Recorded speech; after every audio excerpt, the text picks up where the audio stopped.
Bonjour à vous les intermouettes et bienvenue sur la chaîne Techniquement ce qu'il faut savoir dans cette 17ème vidéo du calendrier de l'Avent sur le platisme. Bien entendu, si vous souhaitez voir plus de vidéos sur le sujet, vous pourrez retrouver en lien dans la description la playlist où sont rassemblées toutes les vidéos de ce calendrier de l'Avent que vous pouvez également retrouver dans le lien qui s'affiche en haut à droite. Nous allons dans cet épisode parler d'une nouvelle preuve que la Terre n'est pas plate en faisant appel à un phénomène pouvant être dévastateur, les tremblements de terre. Ces derniers ont pour origine un glissement ou une rupture brutale des roches en profondeur. Bon, je passerai sous silence le lien entre tremblement de terre et tectonique des plaques, et en quoi cette dernière montre que la Terre est sphérique. Mais nous allons néanmoins nous intéresser à une conséquence directe de ces relâchements de tension que sont les tremblements de terre. Si vous ne le savez pas, lorsqu'il se produit, il génère deux types d'ondes. Les ondes de pression rapide, dites ondes P pour primaire, qui provoquent une compression du milieu dans le sens dans lequel elles se déplacent, et les ondes de cisaillement plus lentes, dites ondes S pour secondaire, qui provoquent une déformation perpendiculaire à leur sens de déplacement. Ainsi, les ondes P peuvent se propager dans tous les milieux, qu'ils soient solides ou liquides. A l'inverse, les ondes S ne peuvent-elles se propager que dans des milieux solides. Avec tous les relevés sismographiques répartis dans le monde, il est très simple de calculer l'écart de temps entre les ondes P et S et d'en déduire la distance à laquelle se trouve l'épicentre.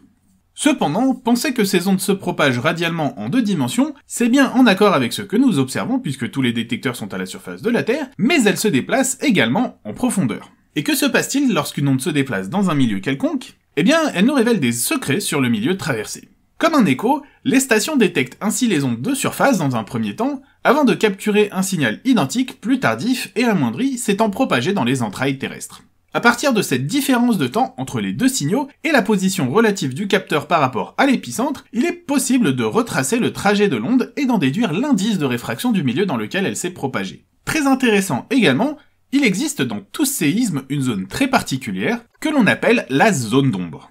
Dans cette zone, vous ne capterez jamais la moindre onde venant des profondeurs. Avant cette zone, vous captez même les ondes P et S venues des profondeurs, mais passé cette dernière, seules les ondes P sont détectables. En plus des trajectoires courbées qu'il est possible de retracer, semblables à celles des mirages d'eau visibles sur les routes, la présence de cette zone d'ombre explicite la présence d'une discontinuité importante résultant d'une interface.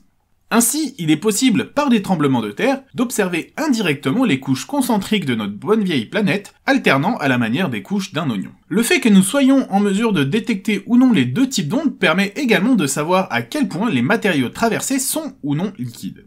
En plus des gouvernements et de la NASA, à la tête du complot pour nous faire croire que la Terre est sphérique, il faudrait également que l'intégralité des sismologues soit de mèche dans le complot pour créer une flopée de données corrompues afin de faire croire que la Terre n'est pas plate.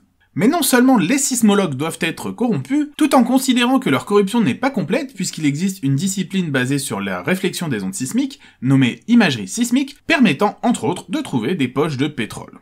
De là à ce que les platistes nous disent que les sismologues sont corrompus car ils utilisent leurs données pour se faire de l'argent avec le pétrole, mais nous mentent sur la forme de la Terre, ou qu'ils disent simplement que la discipline est corrompue lorsqu'elle dit que la Terre est sphérique, mais qu'elle est ok lorsqu'elle trouve du pétrole, il n'y a qu'un pas. Voilà, nous sommes donc à la fin de cette 17ème vidéo du calendrier 2021 de Techniquement ce qu'il faut savoir, où l'on passe en revue les incohérences du platisme. Comme d'habitude, je vous invite à partager ma vidéo, à la commenter, mais également à la liker afin d'améliorer le référencement de la chaîne. Vous avez également la possibilité de me suivre sur les réseaux sociaux où vous serez informé des épisodes à venir, et vous pouvez également me proposer des sujets que vous aimeriez voir traités ici. Bien sûr, si ce n'est pas déjà fait, je vous invite à vous abonner et à cliquer sur la cloche afin d'être informé des nouvelles vidéos et de ne rien rater de l'actualité de la chaîne. Je vous dis en tout cas à demain pour un nouvel épisode de Techniquement ce qu'il faut savoir.